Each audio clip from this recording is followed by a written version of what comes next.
Donc voilà, nous avons décidé de consacrer ce second volet à une radiographie du djihadisme européen. Pour le dire autrement, nous avons l'ambition de dresser en quelque sorte le portrait robot idéal typique du djihadiste au cœur de la cité européenne. Donc, nous nous demanderons s'il existe une univocité du mode de diffusion et de structuration de l'idéologie islamiste, ou s'il y a en la matière des singularités pouvant être attribuées au contexte géographique et historique. Car en effet, le djihadisme est un défi intellectuel et sociétal tout autant qu'un défi sécuritaire. Il existe un chemin de crête pour appréhender ce phénomène sans caricaturer, et c'est la raison pour laquelle nous avons décidé de croiser les regards afin d'explorer les processus par lesquels se structure et se cristallise le phénomène djihadiste en analysant le terreau idéologique, social, culturel et religieux sur lequel il prospère.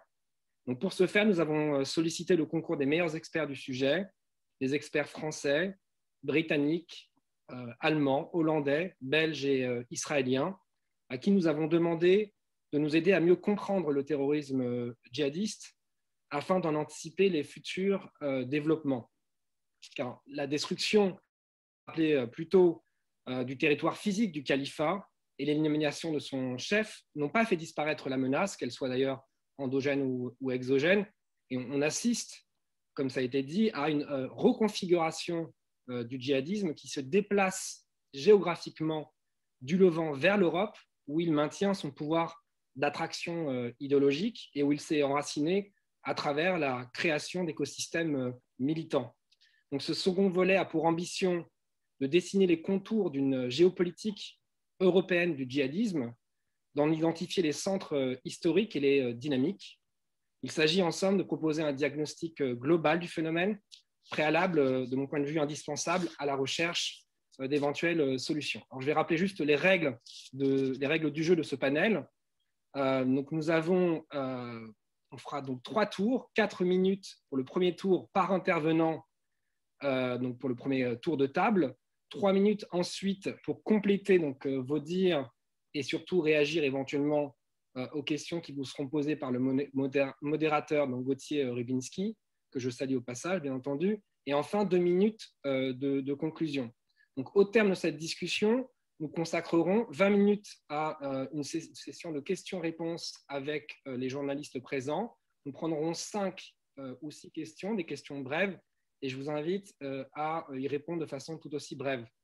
Voilà, je voudrais donner sans plus tarder la parole à l'excellent Gauthier Rybinski, qui est éditorialiste et chroniqueur de politique internationale à France 24. Je le remercie chaleureusement d'avoir accepté d'animer ce panel qui s'annonce passionnant. Je remercie bien entendu au passage à nouveau Christophe Fayad qui avait donc accepté aussi mon invitation. Et enfin, un grand merci à toute l'équipe d'Elnet, ainsi qu'à Lara Olivo et à Manon Guyot de l'Institut Montaigne, et bien sûr à Laurent Bigorne que j'ai connu à Sciences Po, donc l'actuel directeur général de l'Institut Montaigne, qui est notre partenaire pour cet événement. Donc mon cher Gauthier, la parole est à vous. Bien, merci David. On va commencer donc par ce que vous disiez, c'est-à-dire cet exercice qui peut paraître être un peu relevé du cliché, mais qui va nous servir parce que précisément à partir éventuellement de ce cliché, la déconstruction pour affiner les définitions en est possible. Donc, effectivement, un panel de portraits qui nous permettent, presque en les cristallisant, en les fossilisant, de voir comment on peut affiner le trait en fonction évidemment de ce que vient de dire David Khalfa, c'est-à-dire des spécificités locales, ou bien au contraire de renforcer ce portrait type. Et on va commencer dans ce cas-là avec Hakim Al-Karoui, qui est essayiste, consultant et senior fellow à l'Institut Montaigne. Et je pense donc que vous allez nous présenter un certain nombre de typologies d'ordre sociologique, et on verra après précisément dans un deuxième temps de quoi elles relèvent, en quoi elles sont contestables ou au contraire en quoi la réalité les confirme. C'est à vous. Merci beaucoup de cette invitation. Je suis très heureux de participer et de pouvoir échanger avec à la fois des professionnels du renseignement et puis des experts prestigieux. On a peu de temps, donc je vais assez rapidement déjà vous dire ce qu'on a essayé de faire avec l'Institut Montaigne. Il y a un débat, vous savez, sur les causes du djihadisme, ses façons de se diffuser, etc. Nous, il nous semblait qu'il y avait maintenant suffisamment de djihadistes, d'une certaine manière, malheureusement, pour qu'on puisse avoir une approche statistique destinée, via un travail quantitatif, à comprendre et à faire effectivement des typologies. Donc, c'est le travail qu'on a fait. C'est 18 mois de travail de 5 personnes à temps plein. Donc, c'est un travail très important. On l'a fait en France, au Royaume-Uni, en Belgique et en Allemagne. En gros, on a à peu près 30% des djihadistes européens tels qu'ils ont été repérés par Europol. Un djihadiste, pour nous, c'est qui? C'est évidemment les terroristes, mais c'est aussi tous ceux qui ont voulu rejoindre une entreprise terroriste, qu'ils aient réussi ou non. Donc, ça donne 700 Français qui ont été étudiés, un peu moins de 300 Britanniques, un peu moins de 300 Belges et environ 200 Allemands. On a travaillé essentiellement avec des sources ouvertes, la presse, les livres et Internet, et puis avec des documents de la Cour d'appel de Paris, et puis on a échangé avec des experts du renseignement. Mais les données sont vraiment toutes des sources ouvertes. Alors, qu'est-ce qu'on voit? On voit, Rybinski parlait de typologie, on voit, et c'était une grande surprise, qu'il n'y a qu'un type de djihadistes. Ils ont à peu près tous le même âge. Dans les 4 pays, l'âge moyen d'engagement, c'est autour de 25 ans. Ils sont nés entre 1986 et 1987. Il y a à peu près 20% de femmes, ça dépend des pays. Si on prend les Français, ils sont tous Français. Et quasiment tous, nés en France pour 90% d'entre eux. Donc, c'est un phénomène qui concerne les 2e, voire les 3e générations d'enfants d'immigrés, puisque 47% de notre base, mais on sait qu'on est plutôt à 60% en réalité, viennent du Maghreb. Et puis, entre 25 et 30% sont des convertis. Qui sont les convertis? Ce sont les amis des jeunes d'origine maghrébine. Ce ne sont pas des gens qui viennent de la campagne, ils viennent exactement des mêmes quartiers, ils vivent ensemble. Et en fait, il y a eu un phénomène. Donc, des jeunes français, européens, beaucoup d'origine étrangère, avec une très forte concentration géographique. Quelle que soit l'échelle, là on est à l'échelle nationale, on voit qu'il y a un certain nombre de départements qui sont concernés, mais surtout 12 communes seulement, c'est la moitié des djihadistes. Les 3/4 viennent de 48 communes, donc très forte concentration géographique. Des gens qui ne sont pas en marge de la société, ou plutôt il faut distinguer entre les djihadistes et puis les terroristes. À l'intérieur du groupe des djihadistes, les terroristes. Ils ne sont pas en marge de la société.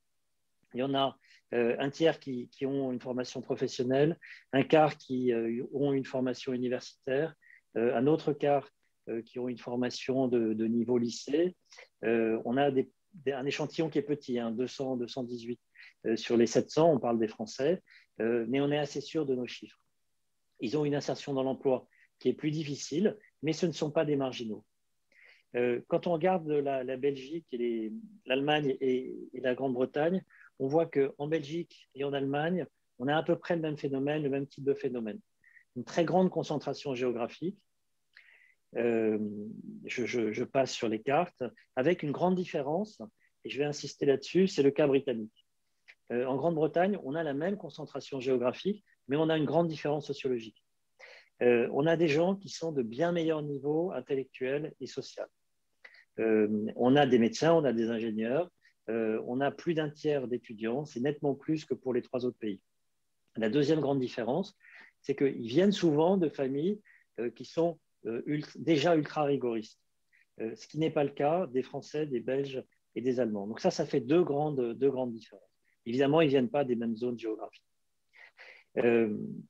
Ensuite, et je vais vite, quand on regarde, et c'est très important, le parcours religieux et idéologique. Qu'est-ce qu'on voit? On voit que dans quasiment tous les cas, 90% des cas, il y a une rupture religieuse et spirituelle. La religion des djihadistes, le salafo-djihadisme, représente une rupture avec la religion des parents. C'est vrai évidemment pour les convertis, mais c'est vrai aussi pour ceux qui étaient de culture musulmane. Ils ont changé de religion, ils ont rompu avec la religion des pères pour aller vers une nouvelle version de l'islam. Ce qu'on voit aussi qui est essentiel, c'est que la moitié d'entre eux, là on parle de l'échelle européenne, sont passés par le salafisme. Et l'autre moitié sont ce qu'on appelle des djihadistes express. Et quand on regarde le détail, on voit que ceux qui sont passés par le salafisme, on parle de la génération de Syrie, ils étaient engagés dans l'islamisme depuis plus longtemps, ils sont un peu plus âgés que les autres, ils ont 4 ans d'âge moyen en plus.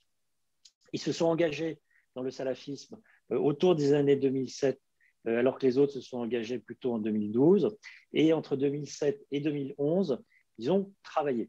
Ils ont appris l'arabe, ils ont pris des cours de religion. Certains sont partis en Égypte, au Yémen ou en Arabie.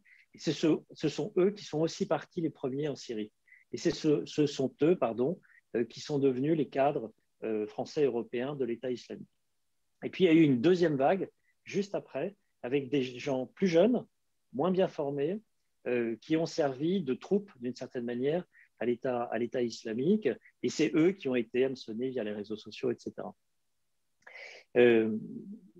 Si on fait l'entonnoir des causalités, qu'est-ce qu'on voit? On voit qu'ils viennent tous de quartiers pauvres, urbains, soit des villes, soit des banlieues. Ils viennent aussi de territoires où il y a une recomposition religieuse très importante. Pas seulement islamiste, parce qu'il y a aussi la recomposition religieuse évangélique.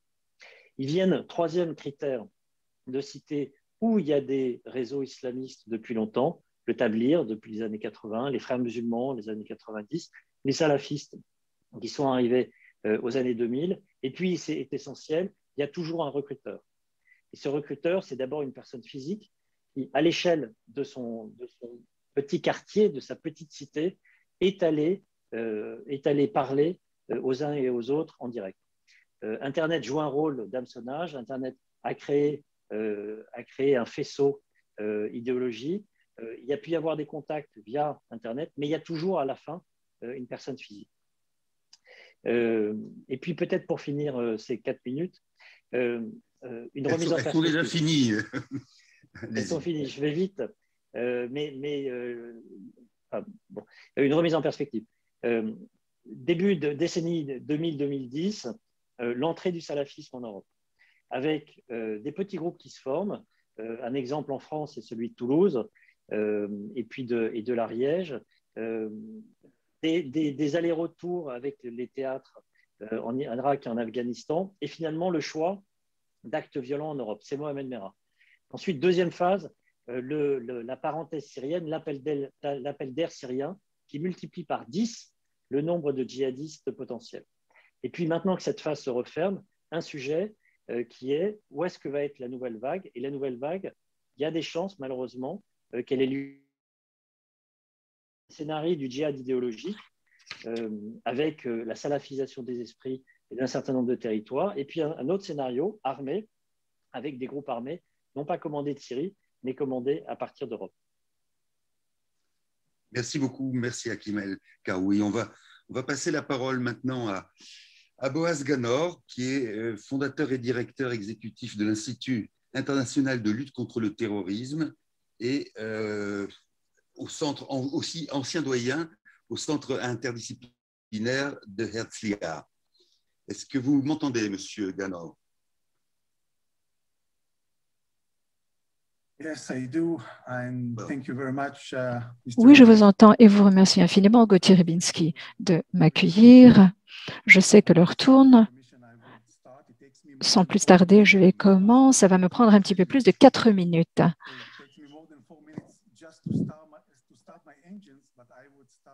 Il me faut plus de 4 minutes d'habitude pour démarrer le moteur, mais je ferai de mon mieux pour m'activer.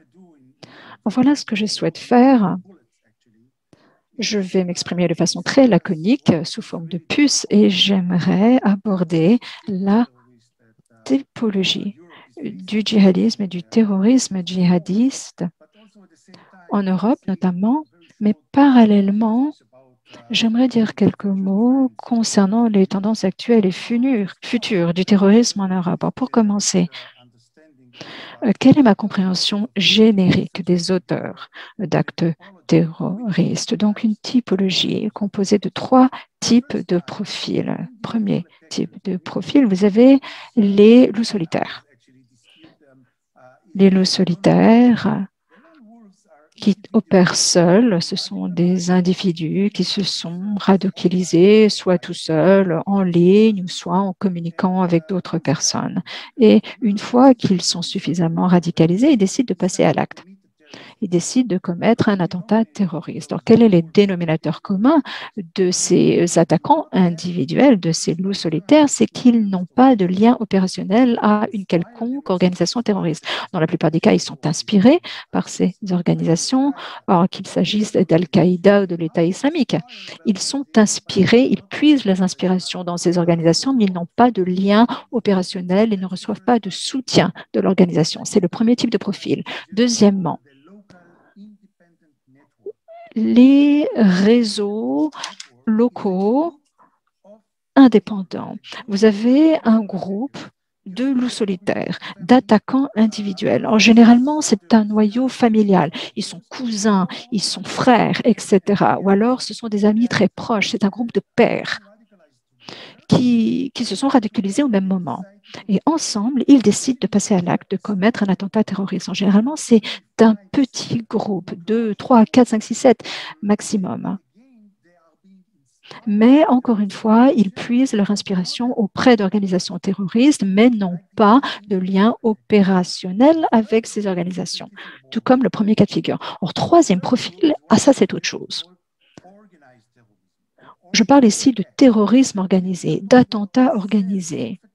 Vous avez une cellule terroriste, qu'il s'agisse de terrorisme intérieur ou de gens qui ont infiltré l'Europe et qui sont venus de l'étranger. Ici, on parle d'une organisation terroriste. Ils ont été formés.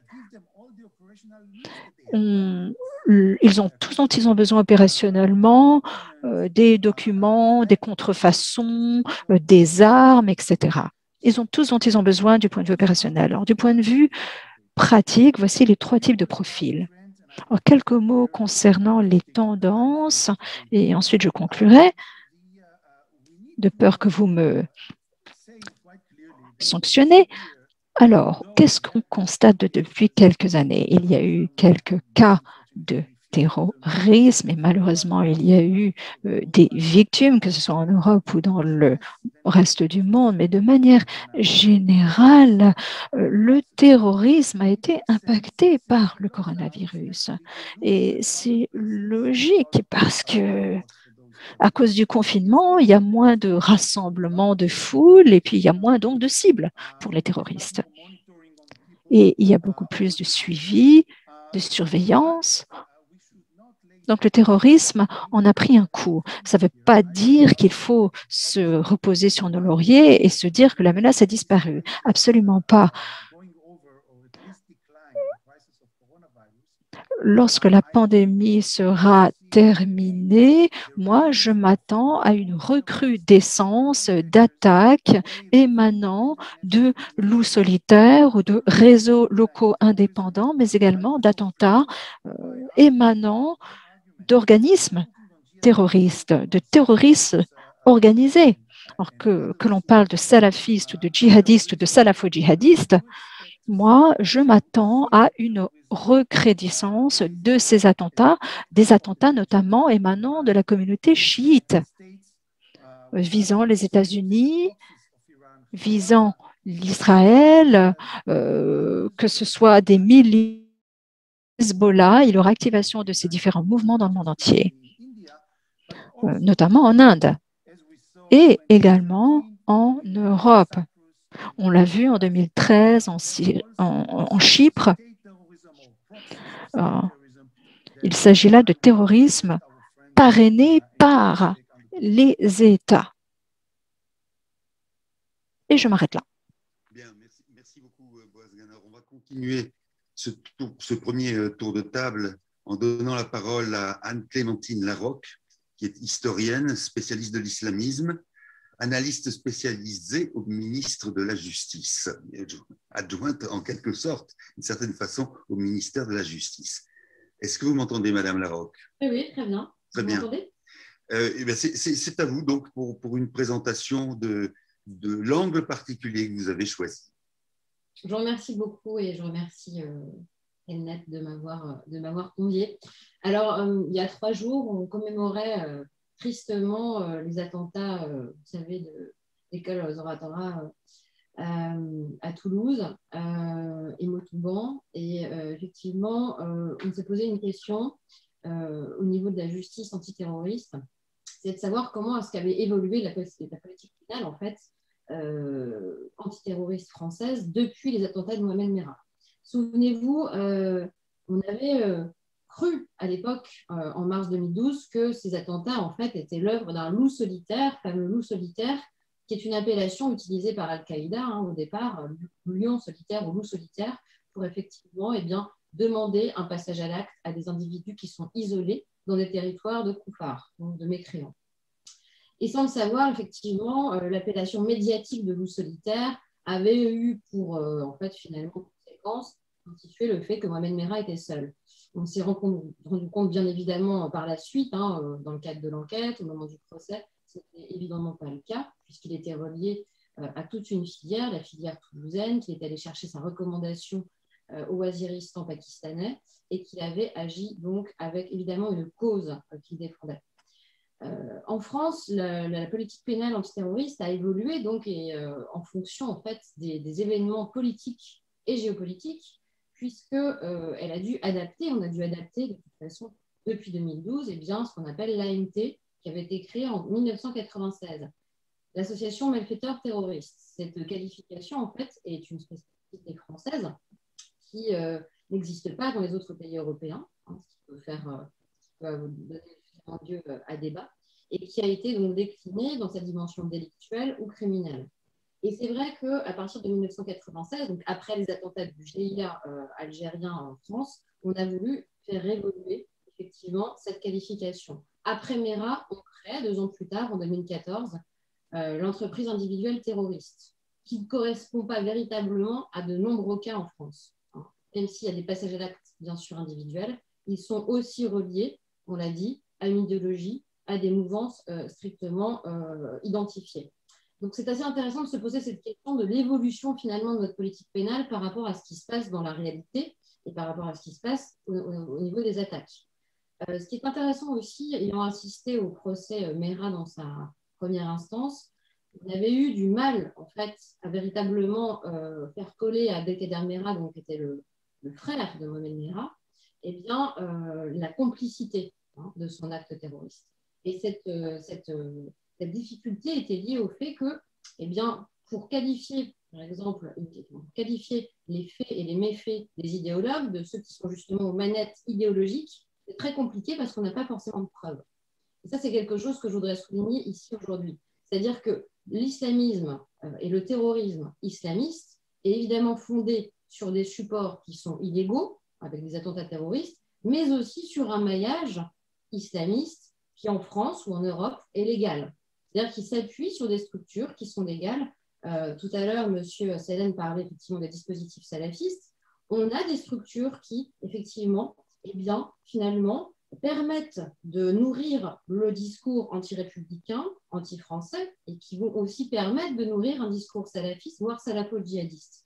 Et ces structures, elles sont légales en France. On a des associations, on le sait très bien. On a aussi des instituts, comme les instituts européens de sciences humaines, les fameux IESH, créés en 1991 en France pour le premier dans le Morvan. On a 6 aujourd'hui en Europe, 7 en Europe, 3 en France, avec donc la zone pilote, c'est la France, 2 en Angleterre et 1 également en Allemagne et à Helsinki. Donc, on en a 4 à l'étranger, plus 3 en France. Ce qui veut dire qu'en fait, vous avez une matrice, les IESH, ce n'est pas du tout des structures, attention, radicales, mais qui ont des instituts de langue où on va apprendre un certain nombre de choses, les sciences coraniques, etc. Et on va pouvoir voir des socialisations directement s'opérer. On a beaucoup de dossiers où les IESH ont été, en tout cas, mentionnés. C'est-à-dire qu'il y a un passage par les IESH. Et ce passage par ce maillon de la chaîne permet ensuite une socialisation différente.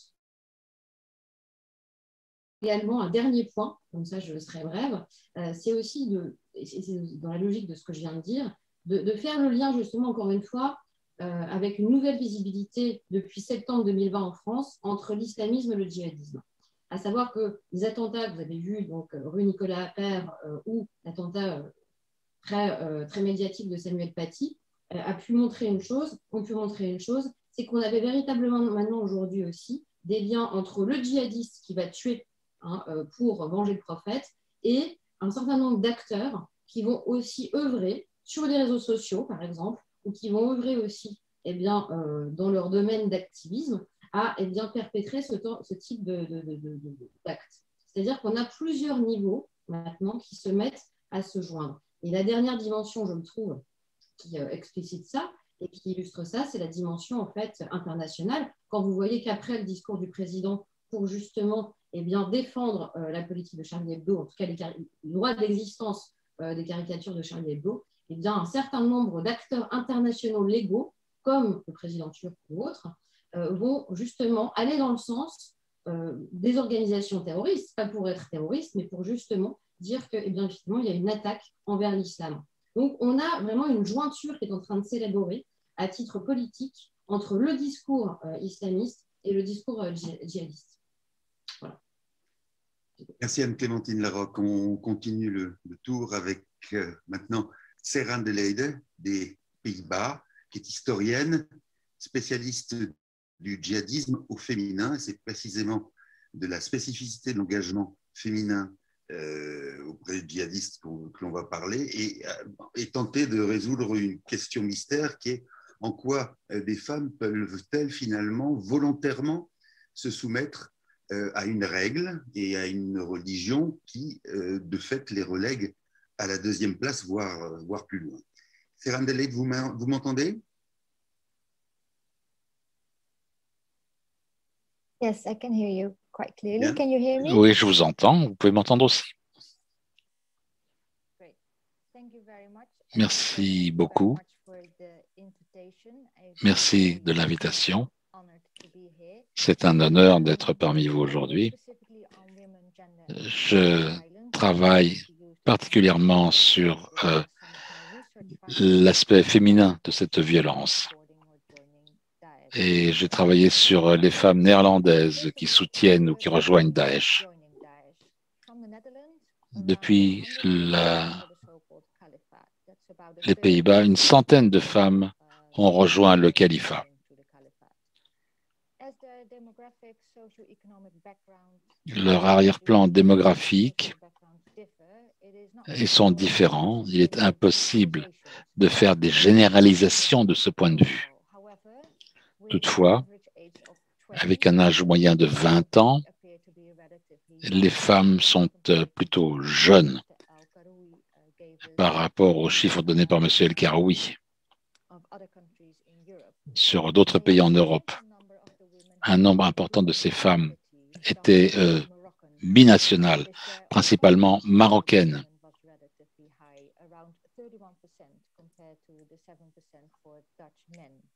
31% de ces femmes avaient une éducation supérieure. Leur rôle à Daesh, on pense que les femmes sont principalement les épouses des combattants du djihad. C'est un rôle important pour les femmes, bien entendu, mais leur rôle allait bien au-delà des stéréotypes. Pour les femmes néerlandaises, elles jouaient le rôle de facilitateurs et de recruteuses. Au-delà du contexte néerlandais, elles étaient aussi, faisaient la contrebande d'armes. Elles étaient impliquées dans la planification et l'exécution d'attaques violentes. Qu'est-ce qui pousse ces femmes? Les femmes qui soutiennent Daesh, ce sont les épouses du djihad, c'est ainsi qu'on les appelle. Elles sont là pour expliquer la radicalisation des femmes. Bien sûr, la réalité est beaucoup plus compliquée et les femmes qui soutiennent le Daesh sont motivées par un certain nombre de facteurs.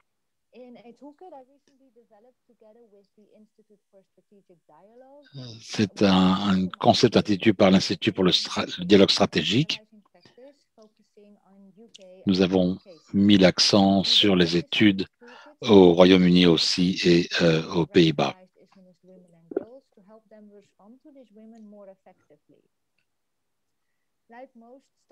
Comme la plupart des études sur les femmes qui soutiennent le Daesh, la plupart, dit-on, c'est parce que ces femmes étaient tombées amoureuses d'un djihadiste. Mais en fait, il y a un mélange de facteurs personnels, idéologiques et culturels et politiques. Une recherche d'identité, d'appartenance, frustration, colère à la suite des réactions des gouvernements locaux aux atrocités commises en Syrie, rébellion contre l'establishment, une perspective d'une rupture avec le passé et la perspective de vivre une vie pleinement musulmane dans le califat. Ces facteurs recouvraient les thèmes qui ont déjà été identifiés précédemment.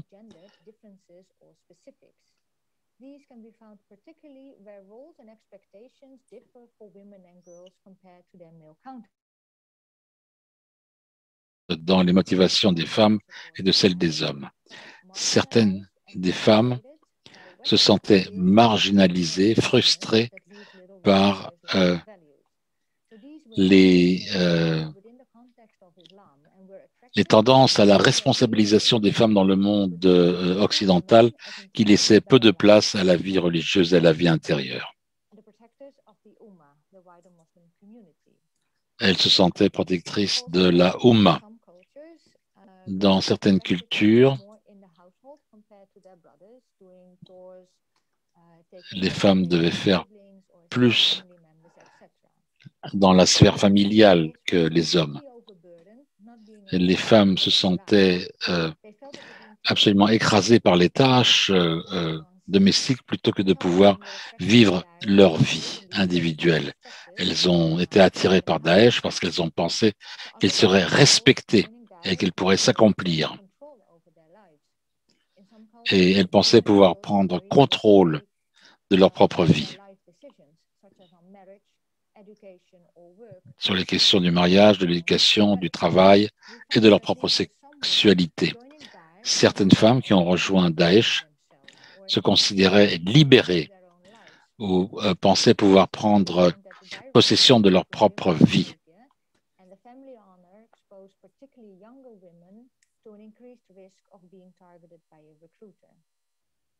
Et donc, ce sont ces plus jeunes femmes qui étaient les cibles des recruteurs. La plupart des femmes qui ont rejoint le Daesh ont eu un historique de harcèlement social et sexuel, même au sein de leur propre famille. Donc, l'étude conclut que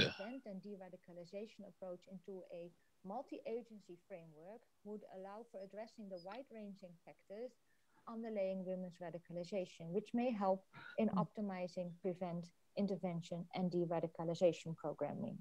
I think I'm going to leave it here. Je crois que je vais m'interrompre ici et laisser la place aux questions et je vous remercie de votre attention. Merci, Sarah Adelaide. On retrouve maintenant Shiraz Maher, qui est historien, directeur du Centre international pour l'étude de la radicalisation au King's College de Londres. Est-ce que vous m'entendez correctement?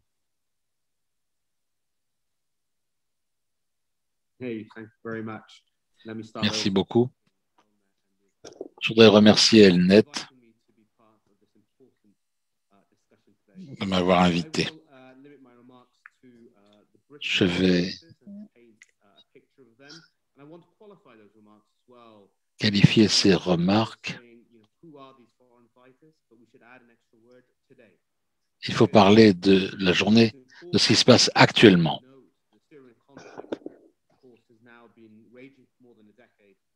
Ce conflit dure depuis 10 ans et il change sans cesse au cours de cette période. Les types de gens qui ont été attirés à ce conflit à différents moments ont aussi un profil différent. ça nous aide à définir qui y est allé, qui y est toujours. Ce ne sont pas probablement les mêmes présentés par cette communauté qui est toujours présente en Syrie. Je ne voudrais pas répéter trop de ce que a dit Hakim, mais au King's College de Londres, nous avons beaucoup travaillé sur ces gens qui sont d'abord partis en Syrie pour construire une banque de données, pour comprendre d'où venaient ces gens et pourquoi ils y allaient. Ce que nous avons découvert, c'est que les plus jeunes, c'était ceux qui se ralliaient à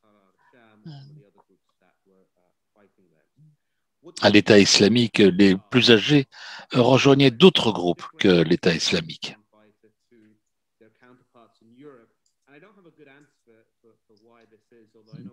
Donc, je sais ce que mes collègues ont fait dans ce domaine, mais ce qui fait la différence entre les Britanniques et les Européens, les Britanniques sont mieux éduqués, ont un niveau d'éducation plus élevé.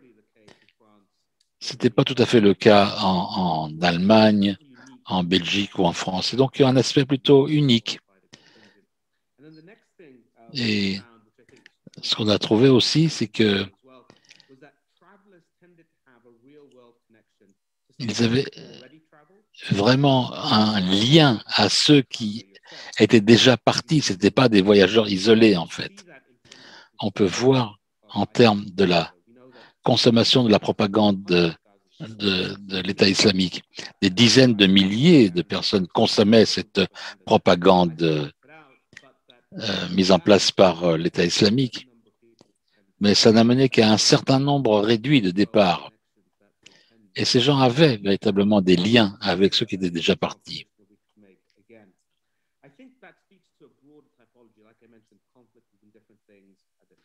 Donc, ça tient aussi à les différents moments du conflit. Nous sommes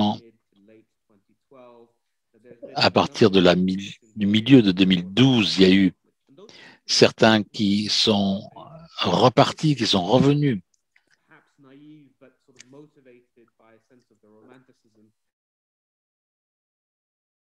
Et ont pu être mus par un aspect romantique de cette lutte, peut-être par un aspect humanitaire aussi de ce qui se passait sur le terrain. Lorsqu'on a commencé à regarder ce qui se passait, on a interrogé beaucoup de gens qui ont voyagé pendant cette phase-là. On a été surpris de voir que les gouvernements occidentaux les considéraient par le prisme de la lutte du contre-terrorisme.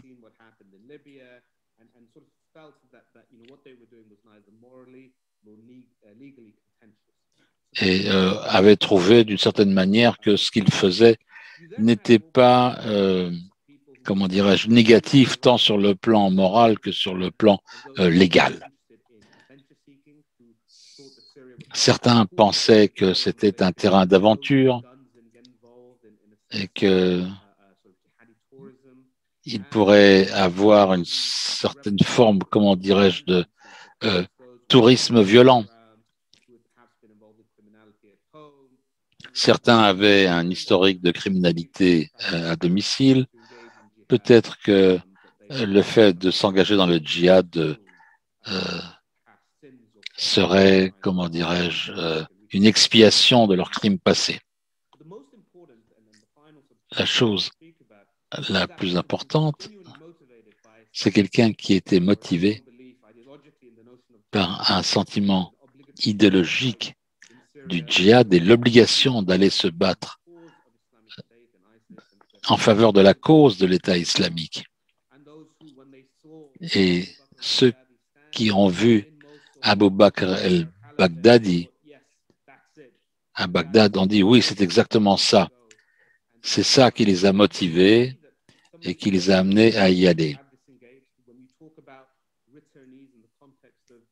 Et quand on parle de gens qui veulent revenir, ce sont les gens qui sont partis plus tôt. Et lorsque l'État islamique a commencé à se battre contre d'autres groupes, ça les a détournés de ce qu'ils pensaient trouver sur place et ils ont pensé déjà à revenir. Environ 10 000,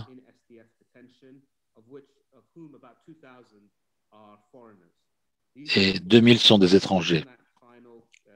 Ce sont des gens qui se trouvaient dans ce statut final dans le territoire de l'État islamique, qui ont été capturés là-bas et qui se trouvaient à la fin de cet État islamique.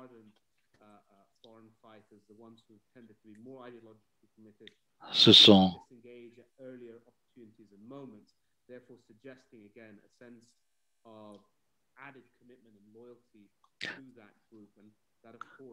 des gens qui avaient une loyauté envers les idéaux de l'État islamique et qui ne prenaient pas des décisions simplement sur ce qui se passait sur le terrain.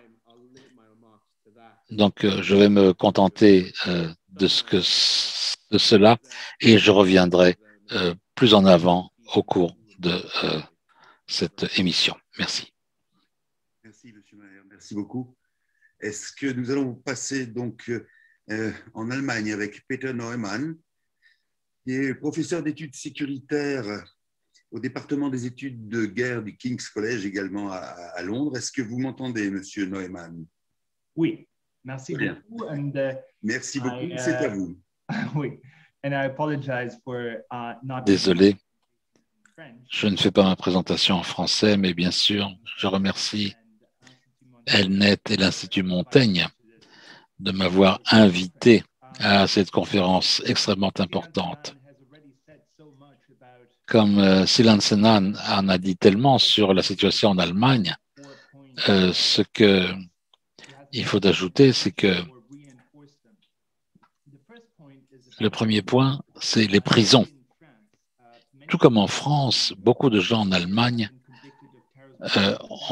qui ont été condamnés pour terrorisme ont commencé à faire des périodes de prison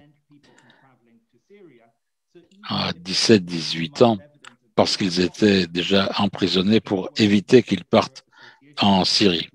Des gens qui ont été condamnés pour l'association avec le terrorisme. Au moins 100 djihadistes vont être libérés dans l'année qui vient. Beaucoup moins qu'en France, mais c'est significatif. Et il est certain que là, ça peut changer la dynamique de l'islamisme en Allemagne. L'Allemagne n'a pas pris beaucoup de décisions pour éviter cela. Et nous n'avons pas de chiffre exact sur le nombre de djihadistes qui sont en prison, parce que c'est la responsabilité de chaque État en Allemagne. Nous avons 16 Länder en Allemagne, 16 États. C'est un État fédéral, l'Allemagne. Et donc, ça sera un problème dans les quelques mois à venir, et même dans les années à venir. Il y a un autre problème qui a été mentionné par Sinan Selan, c'est la montée des attaquants solidaires. Nous avons bien réussi à détruire les structures de recrutement qui ont fait partir tellement de gens en Syrie et en Irak. Le défi maintenant, c'est de réagir face aux gens qui... Et ça sera probablement beaucoup plus dur. C'est de plus en plus fréquent au cours des années précédentes. Le problème, c'est que beaucoup de ces attaquants se sont radicalisés eux-mêmes, localement. Et une proportion importante de ces attaquants solitaires ont des problèmes mentaux, ce qu'on ne voyait pas précédemment lorsque le terrorisme était plus organisé. Ce sont des gens qui sont beaucoup plus difficiles à reconnaître, à trouver et à arrêter. En Allemagne, tout comme dans d'autres pays européens, c'est devenu un problème très urgent. troisième problème auquel j'ai déjà fait allusion, c'est le fédéralisme. C'est une excellente chose parce que tout est très localisé, très régionalisé en Allemagne.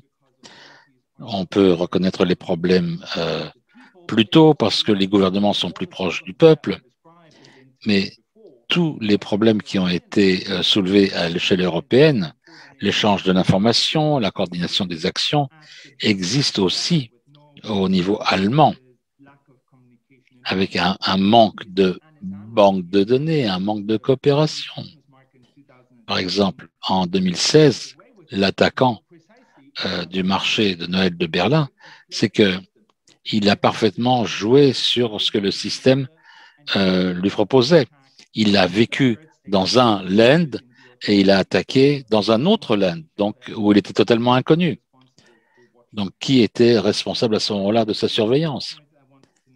Et j'en viens à mon quatrième point, c'est que dans les années à venir, les gens n'auront pas une seule menace terroriste à surveiller, mais plusieurs. Et en Allemagne, le terrorisme d'extrême droite a causé plus de morts que le terrorisme islamique. Donc maintenant, il y a un débat politique extrêmement dur. Chaque fois qu'une attaque se produit, les gens disent, voilà, il aurait fallu faire plus attention à cette menace-ci qu'à cette menace-là.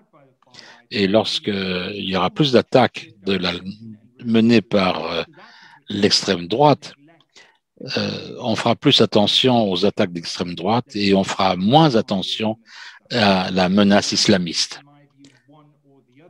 De mon point de vue, ça ne devrait pas faire de choix entre l'un et l'autre. En tant que société européenne puissante, on devrait pouvoir être capable de se mesurer à deux menaces en même temps et d'avoir suffisamment de ressources pour chacune d'entre elles. Aucun doute à mon esprit que les islamistes resteront une menace à l'avenir. Et l'extrême droite aussi, chacun se nourrissant de l'autre. Nous, en tant que société et en tant que décideurs politiques, nous devons arriver à un consensus que ces deux menaces existent et qu'il fasse y faire attention en même temps. Merci. Merci, M. Neumann. On va terminer ce tour en nous adressant maintenant à Peter von Ostein, qui est historien, doctorant à l'Université catholique de Louvain et chercheur invité à la Fondation européenne pour la démocratie. Monsieur von Ostein, est-ce que vous nous entendez? Yes, good afternoon. I'm very sorry, but my pet just invaded the place. Vous n'êtes pas seul. Désolé, mais mes enfants viennent de m'attaquer en force, donc je vais faire ça très brièvement. Au cours des dernières années, lorsque les premiers membres des groupes qui suivaient la charia en Belgique ont rejoint le Moyen-Orient, nous avons vu des centaines de jeunes partir vers le djihad. Nous avons construit une banque de données. Nous avons construit donc une banque de données consistant de plus de 1000 djihadistes. Ça ne commence pas du conflit en Syrie, mais ça a commencé dans les années 70 et même dans les années 80.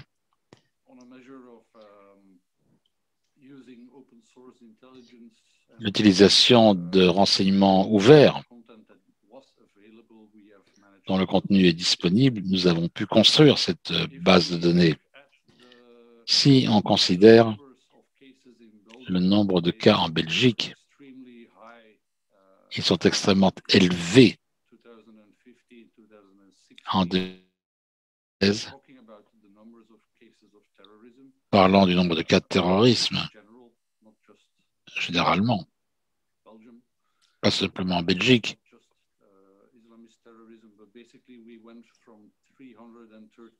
on est passé de 300 et quelques en 2015 à 400 et quelque chose, 454 en 2016. Et ces chiffres diminuent depuis. À la première partie de 2020, il n'y a eu que 27 cas. Donc, il y a une corrélation avec le fait que l'État islamique ne contrôle plus de territoire. Mais depuis la chute de Barousse, nous avons 290 combattants en Syrie. C'est une estimation. Environ 165 ont été tués en action. Miaou. Et 40 d'entre eux sont enfermés dans des camps. La plupart sont des femmes et des enfants. Le gouvernement n'a pas encore décidé s'il fallait tous les rapatrier ou pas. À mon avis, ça ne se produira jamais. Les enfants seront probablement rapatriés et les femmes resteront quelque part, ce qui signifie que pour 85 combattants terroristes belges, on ne sait absolument pas ce qui leur est arrivé. Peut-être qu'ils sont passés dans une autre zone chaude du djihad. La majorité des combattants belges en Syrie a disparu en fumée, parfois littéralement au sens propre du terme. À ce point, nous avons 103 extrémistes musulmans incarcérés en Belgique. 70 sont des nationaux belges et 33 sont des non-belges. Entre 2016 et 2020, il y a eu 49 extraditions des gens qui ont perdu leur double nationalité. Il est important et intéressant, depuis 5 ans, des attaques à Bruxelles, on a eu une diminution du nombre d'attaques en Belgique. Et donc, le nombre d'attaques est tombé à 0 au cours des dernières années. Mais nous devons encore faire face à des menaces, oui, bien entendu. Comme je l'ai expliqué, il y a 3 types d'attaquants terroristes. Moi, je ne suis pas tout à fait d'accord avec ce qui a été dit précédemment. De mon point de vue,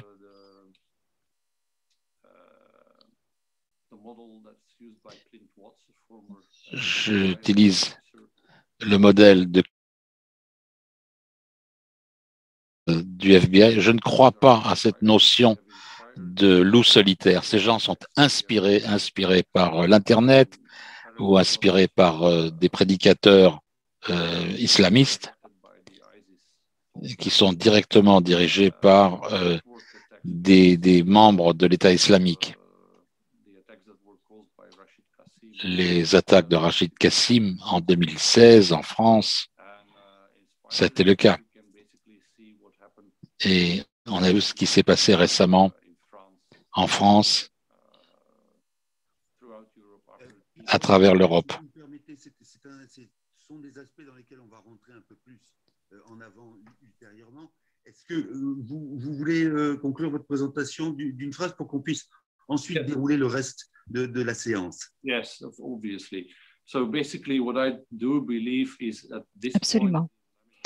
Je crois qu'à l'heure actuelle, l'État islamique n'est plus en mesure d'organiser des attentats qui soient inspirés par le leadership de l'organisation. Il pourrait y avoir davantage d'attaques ou d'attentats par des soi-disant loups solitaires. À l'heure actuelle, le niveau de la menace en Europe est faible. Mais si on regarde le tableau de façon générale, c'est surtout l'Afrique le point d'intérêt. À l'heure actuelle, c'est l'Afrique le point névralgique. Et ce sera ma conclusion. Merci beaucoup. Alors, ce que je voudrais qu'on fasse maintenant, c'est si vous pouvez vous tenir à 3 minutes par réponse pour qu'ensuite, dans le prolongement de cela, vous puissiez avoir un dialogue avec un certain nombre de, moins répondre aux questions d'un certain nombre de journalistes.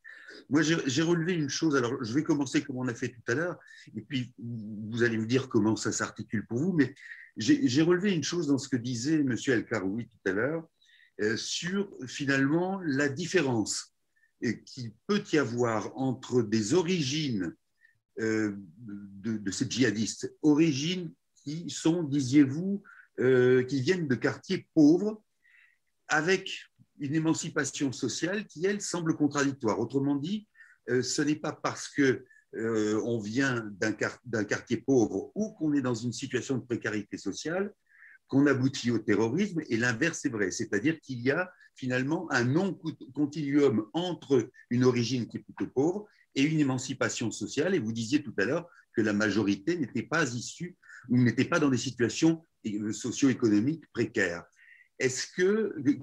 Comment rend-on compte de ce hiatus, et pourquoi finalement n'est-il pas mieux pris en compte dans les analyses que font par exemple les médias?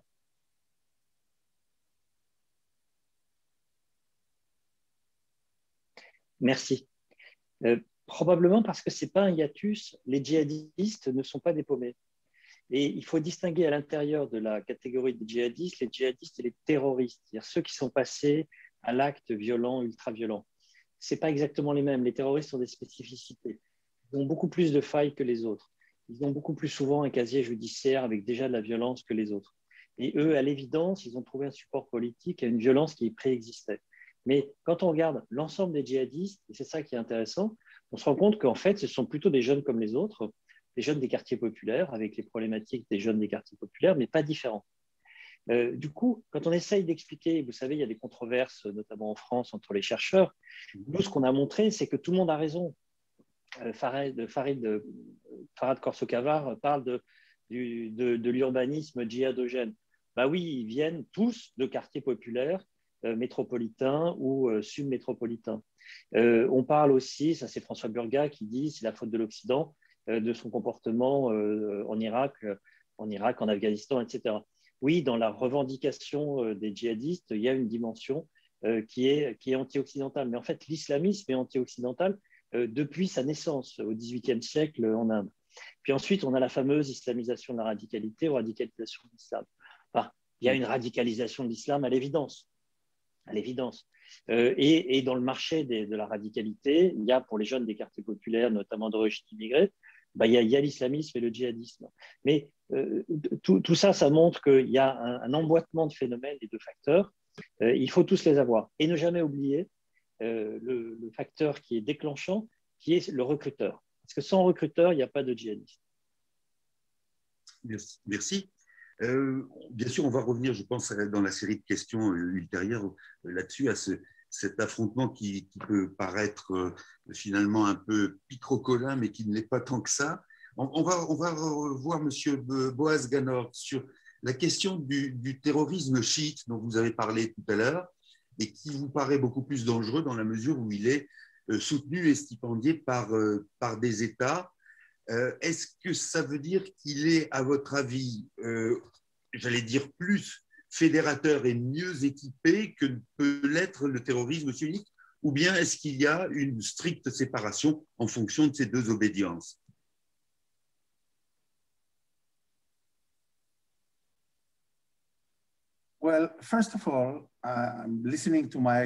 Pour commencer, j'écoute mes estimés collègues et j'en arrive à une conclusion.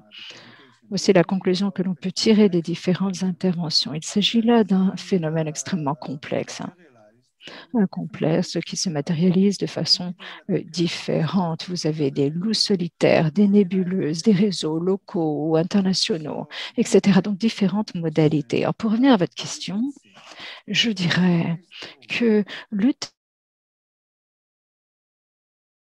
par là notamment le terrorisme étatique, le terrorisme organisé. Je parle ici de cellules terroristes qui sont créées par une entité et cette entité apporte à la cellule les renseignements nécessaires, le soutien opérationnel nécessaire et ses ordres de marche. Donc, l'ordre de procéder à l'attentat. Et dans ce cas, l'attentat est généralement plus dangereux. Bien entendu, je généralise, il y a toujours des exceptions, mais généralement, ces attentats sont beaucoup plus dangereux et font beaucoup plus de morts que les attentats individuels, etc. Bien entendu, il y a des exceptions, mais la plupart des loups solitaires, généralement, eh bien, utilisent une arme improvisée, une arme blanche, etc. Donc, ce n'est pas avec un couteau qu'on peut tuer 10 000 personnes. Donc, l'impact est assez limité par rapport à un attentat suicide, par exemple. Et sur la base de la base de données de l'ICT et sur la définition d'une attaque suicide, c'est-à-dire un attentat à la bombe par un kamikaze, eh bien, tous ces attentats ont été menés par un terrorisme organisé, des terroristes qui ont été envoyés depuis un théâtre étranger, qui ont traversé des frontières. Il y a parfois implication d'un État. Donc, je ne suis pas en train de vous dire que le terrorisme chiite constitue, ou plutôt le bras armé d'un État particulier, et qu'il est plus dangereux que d'autres formes de terrorisme, mais j'aimerais effectivement faire valoir que le terrorisme organisé est plus dangereux que les simples loups solitaires qui agissent seuls. Merci. On va suivre justement ce que vous disiez avec Anne-Clémentine Larocque, qui a parlé, elle aussi, de la question des loups solitaires, et on voit bien que vous n'êtes pas tous d'accord, loin de là, sur ce concept.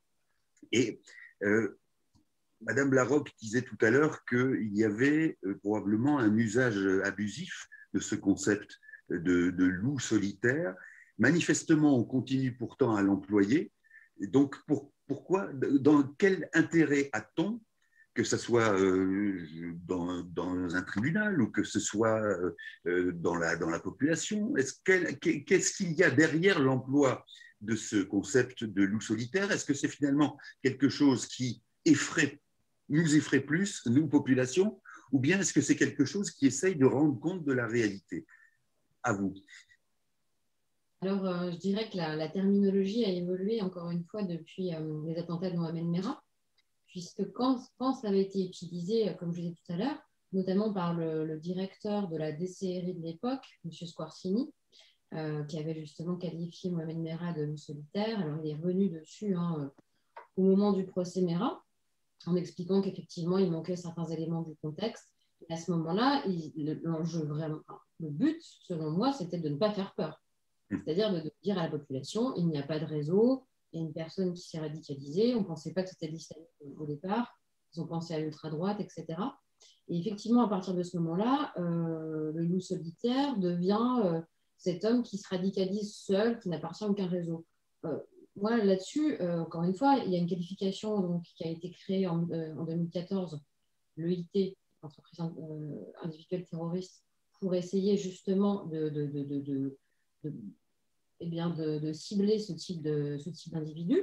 Il se trouve qu'elle a été utilisée peut-être une dizaine de fois, même pas, depuis 2014. Donc ça, c'est une première chose. Après, les loups solitaires, d'après les caïdistes, donc d'après Al-Qaïda, ou les lions solitaires, c'est des gens quand même à qui on demande effectivement de passer à l'acte avec des moyens rudimentaires, ce qui est le cas actuellement, contre un État, contre une structure, au nom de la cause djihadiste. Donc c'est quelque chose qui existe, si vous voulez, mais qui est utilisé par les acteurs, les uns comme les autres, d'une manière différente. Et la population, je ne sais pas ce qu'elle préfère, entendre, en tout cas, ce qu'il faut quand même dire, c'est que le loup solitaire, c'est celui qu'on ne voit pas arriver, c'est celui qui effectivement utilise la ruse, comme tous les loups, et bien sûr la taquilla, et derrière tout ça, il y a cette idée de se fondre dans la masse pour ne pas être vu et pouvoir justement donc agir à l'insu de tout le monde. Donc il y a une dimension aussi qui fait peur. Je pense qu'il y a beaucoup de représentations et de fantasmes derrière ces mots-là. Il faut parler effectivement d'individus qui, à un moment donné, embrassent une cause qui a pour but d'être anti-républicaine, anti-française, anti-occidentale, et à partir de ce moment-là, utilisent l'islamisme et l'islamisme radical comme moyen, si vous voulez. Et donc le terrorisme. Mais c'est vrai que ces appellations avec ces grandes catégories, moi, je pense qu'il faut qu'on évite parce que justement, ça peut être récupéré aussi et détourné en face. Merci. En ce qui concerne les femmes, on va vers Madame de Leyde à nouveau. Vous disiez tout à l'heure qu'il y avait une multiplicité de facteurs dans l'engagement de femmes djihadistes, mais il y en a un que j'ai relevé, vous parliez d'un nouveau départ et surtout de la manière dont les femmes qui donc embrassent cette cause entendent s'autonomiser. Or, là il y a une contradiction. Est-ce qu'il y a une manière pour elles de s'autonomiser tout en se soumettant à, au fond, un ordre qui, je le disais tout à l'heure, qui les relègue au deuxième plan? Donc, est-ce qu'elles ont conscience, parmi celles dont vous connaissez l'histoire, la trajectoire, est-ce qu'elles ont conscience de se soumettre, ou bien est-ce que c'est une autonomisation qui elles se soumettent?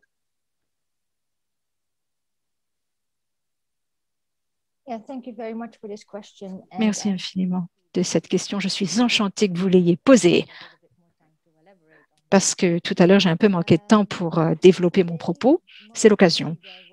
Eh bien, ces femmes voient leur rôle de façon très différente et elles seront pas d'accord avec cette idée selon laquelle elles jouent un rôle de deuxième plan. Absolument pas.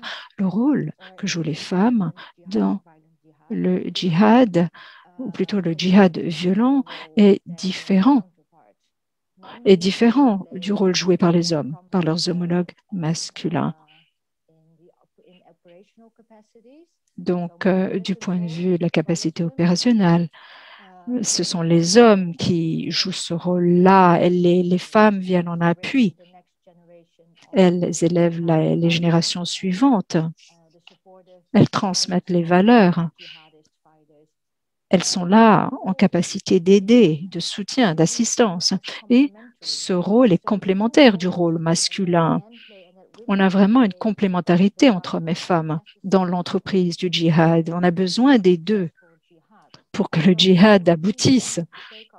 Et pour que ces femmes prennent en charge ce rôle, eh bien, quelque part, ça les autonomise, ça leur permet de contribuer au succès du djihad. Donc, ces femmes, de toute évidence, se voient comme jouant un rôle important. Elles apportent une contribution, une pierre importante à l'entreprise du djihad. Elles ne sont absolument pas secondaires ou reléguées au second plan. Et je pense qu'étant donné la nature patriarcale et misogyne de Daesh, on a tendance à supposer que les femmes ne rejoignent pas cette entreprise terroriste de leur propre gré. Absolument pas. Elles ont leur propre point de vue. Merci. Alors, pour poursuivre, la question que je voudrais poser à M. Maher consiste à voir en quoi vous avez dit que les profils des combattants et des combattantes qui se dirigeaient vers la Syrie étaient de plusieurs natures.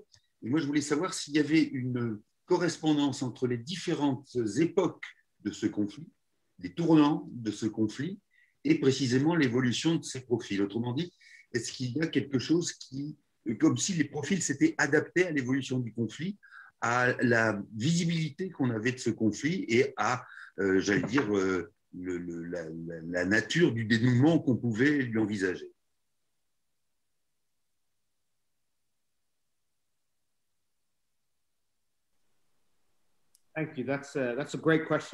Excellente question, merci de l'avoir posée. On voit de toute évidence qu'à partir du moment où ces individus se déplacent, il y a une radicalisation qui se poursuit, qui s'intensifie. Parce qu'en Syrie, une fois en Syrie, on se radicalise encore plus. Et bon, ce qui est intéressant, c'est les histoires qu'on se raconte à soi-même pour justifier sa propre entreprise et son propre départ.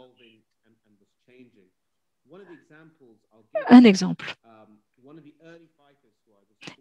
Un militant, un combattant à qui je m'étais adressée au tout début à des fins de recherche me disait au départ qu'il était parti en Syrie pour aider, pour apporter sa bière. Et son argument principal, c'était un concept humanitaire, je suis là pour aider, on voit tous les bombardements, des hommes et vous avez des femmes et des enfants qui meurent, je veux faire quelque chose, je veux me sentir utile.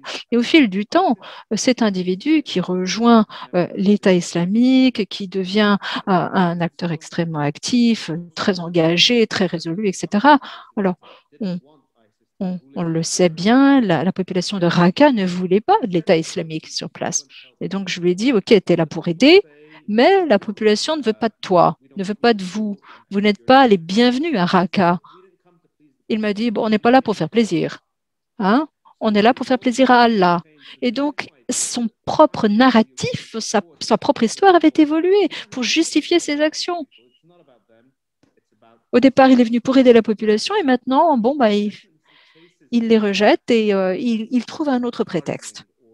Donc, on constate un durcissement de cette narration interne aux différents combattants. Et à mon avis, c'est très important de le mettre en exergue. S'agissant des détenus, par exemple, les détenus aux mains des forces syriennes démocratiques, et qui expriment de manière générale énormément de regrets, de remords, etc. Ils ont tendance à prétendre que leur rôle au sein de l'organisation était beaucoup plus insignifiant qu'il ne l'était.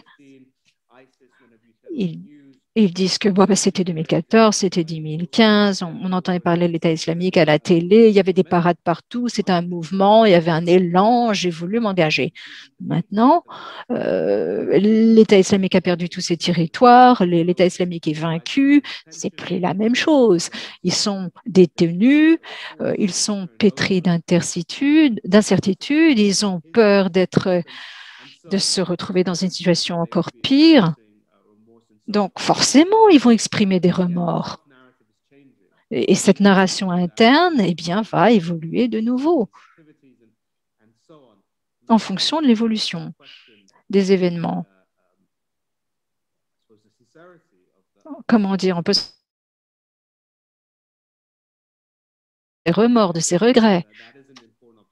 Je pense que c'est là une observation intéressante, dans les deux sens.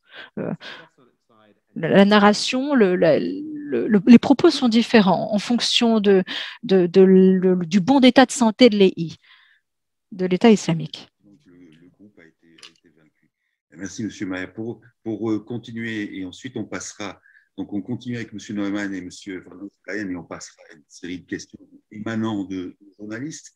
M. Neumann, vous avez parlé du fédéralisme en Allemagne qui est, selon vous, une sorte d'obstacle à la mise en commun de renseignements, d'informations. Et puis, vous avez conclu sur la question de l'extrême droite, comme s'il y avait finalement une rivalité entre les deux terrorismes, enfin, en tout cas, une impossibilité pour l'État allemand de s'occuper des deux à la fois. Est-ce que vous pensez que finalement, le fait d'allouer plus de moyens à la lutte contre l'extrême droite est une manière de faire comprendre aux citoyens allemands que la lutte contre le terrorisme djihadiste est moins importante ou moins grave? Est-ce qu'il s'agit finalement de rassurer, entre guillemets, le public allemand avec le fait d'allouer plus de fonds à un combat contre l'extrême droite? I think the problem in any democracy, and I'm sure you've observed similar things happening in France. Dans toute démocratie, je suis sûre que c'est le cas également en France ou aux États-Unis. Le public et par extension la classe politique réagissent principalement aux attentats d'envergure. En novembre dernier, lors les attentats en France et en Autriche, tout d'un coup, il y a eu une recrudescence de l'intérêt porté à l'extrémisme djihadiste. Et les médias et les politiques disaient que mais on ne va pas perdre notre temps à combattre l'extrême droite, il faut se concentrer sur la menace djihadiste. Et donc, cette attention et cette allocation, cette attribution des ressources fait le va-et-vient entre les deux en fonction de l'actualité. Donc, est-ce que c'est qu'il s'agisse de prévention ou de réaction? Il faut bien comprendre que les ressources sont mises en place sur une longue période de temps et les personnes qui comprennent vraiment la dynamique du djihadisme ne sont pas forcément les mêmes personnes qui travaillaient sur l'extrémisme, sur l'extrême droite hier. Donc, il y a un risque lorsqu'on passe de l'un à l'autre trop rapidement. Et donc, j'espère qu'on comprend de plus en plus que les deux menaces méritent autant d'attention l'une que l'autre et qu'il faut donc mettre en place de plus en plus de savoir-faire, de ressources et d'attention à long terme. Je dirais que ça va nous occuper encore deux générations. Merci, M. Neumann.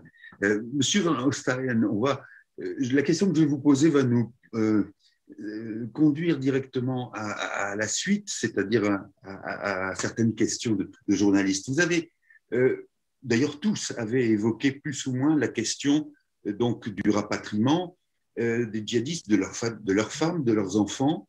Est-ce que, je pose la question autrement, aucun d'entre vous n'a semblé vouloir dire qu'il y avait possibilité à la fois de rattraper ces personnages, ça veut dire de les reconduire dans le droit chemin, si je peux m'exprimer ainsi. Et personne n'a parlé non plus de l'utilité d'un jugement, d'un procès.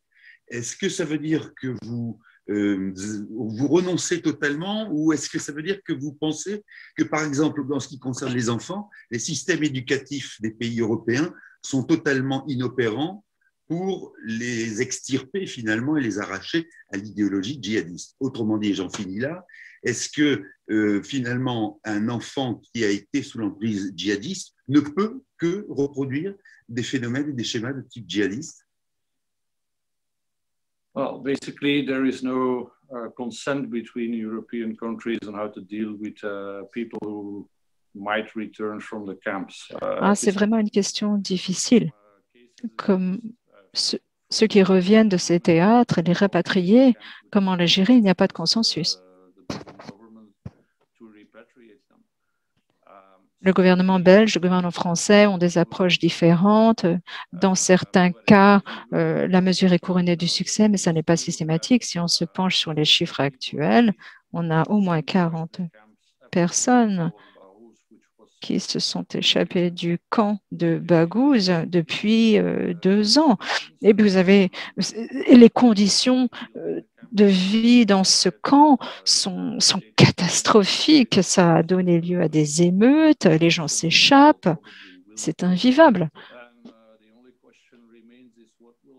La question est de savoir ce qui va se passer. Concernant les 125 Belges qui sont toujours en Syrie et en Irak. Les 125 ressortissants belges, est-ce qu'ils vont être libérés? Est-ce qu'ils vont revenir en Belgique via la Turquie? Est-ce qu'il y aura extradition? Est-ce qu'il y aura perte de leur nationalité? Est-ce qu'à terme, ils seront extradés vers le Maroc ou la Turquie? C'est le flou le plus total. 5 ans après les attentats à Bruxelles, toujours pas de consensus au sein du gouvernement belge concernant les modalités de traitement.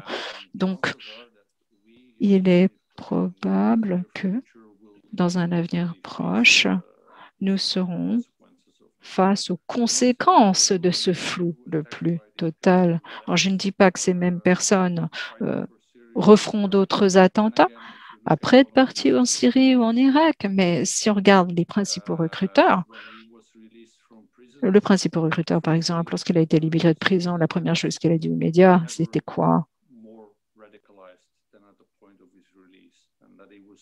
qu'il n'avait jamais été plus radicalisé que par le passé, enfin, et qu'il n'avait absolument pas l'intention de prendre sa retraite, que les musulmans continuaient d'être opprimés par le gouvernement belge et qu'il fallait absolument agir, et que plus que jamais, il s'y engageait.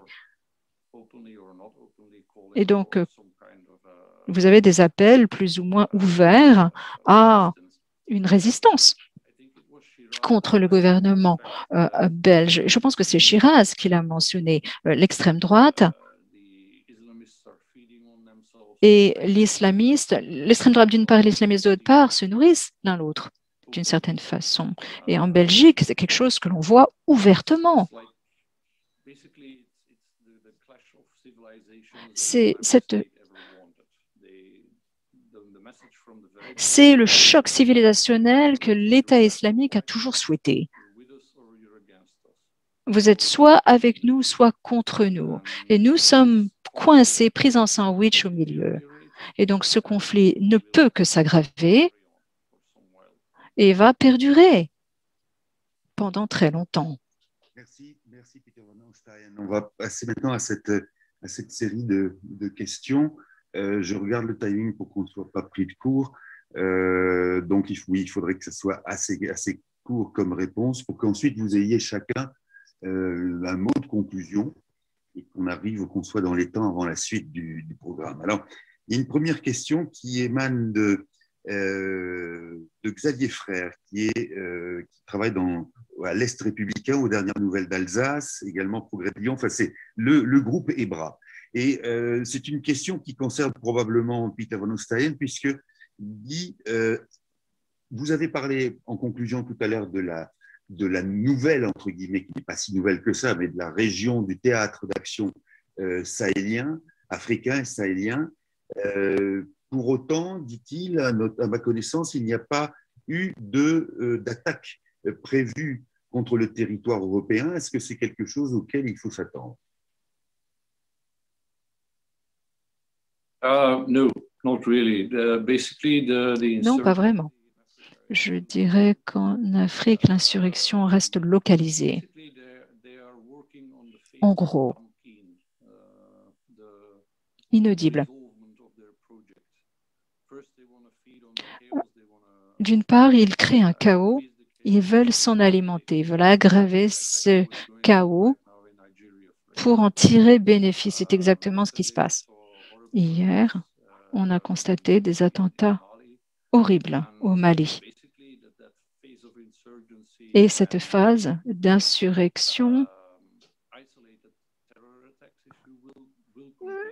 ces attentats terroristes isolés vont se poursuivre. Mais à mon avis, à ce stade, il n'y a pas de menace contre l'Europe qui émanerait de l'Afrique sahélienne. Bien entendu, la situation en Afrique ne peut que s'aggraver. Merci. Une autre question posée par Karen Benchetrit, qui est journaliste journaliste freelance et qui a publié des articles sur la question. Elle vous demande, alors ça s'adresse quasiment à tout le monde, elle vous demande des éléments sur les repentis et sur ce qu'on appelle les repentis et sur leur utilité dans justement le combat antiterroriste. Est-ce qu'il y a là-dessus des observations plus ou moins chiffrées, en tout cas des choses formalisées? Alors, je ne sais pas qui veut répondre, parce qu'effectivement, je pense que tout le monde pourrait le faire. On va peut-être demander ça à Monsieur Karoui, peut-être. Écoutez, j'ai travaillé sur beaucoup de choses, pas forcément sur les repentis. D'accord. Bon. Bon, je pense qu'à ce moment-là, peut-être qu'on peut essayer de voir ça avec Shiraz Maher et sur cette notion justement de repenti, c'est-à-dire est-ce que ça veut dire que c'est un intérêt immédiat pour la personne de se présenter comme repenti, ou bien au fond, est-ce qu'il y a finalement sincérité dans la chose ou simplement camouflage? I think that's the real difficulty, particularly with those who are captured now. Je crois que c'est le véritable problème. Ceux qui ont été capturés dans la zone de l'État islamique. Le niveau de repentir et de sincérité est vraiment douteux pour nous. Et ça soulève également la question de qu'est-ce que nous tentons de faire. Est-ce qu'on peut faire revenir quelqu'un et quelqu'un qui pourrait dire « j'étais membre de l'État islamique, voilà ce que j'ai fait, et voilà pourquoi je crois que c'est plus une bonne idée ». Peut-être qu'il y aura une valeur là-dedans, mais il doit aussi être dans l'intérêt du public. Est-ce que le public pourra en tirer un bénéfice? Ça doit être aussi équilibré avec le niveau des crimes qui sont commis prétendument ou dont on connaît la réalité. Les gens tentent d'oublier la façon dont la lutte a été menée, a été tellement emplie de tortures systématiques et par exemple, l'extermination de la communauté minoritaire yézidi en Irak, l'utilisation éhontée des femmes de cette communauté.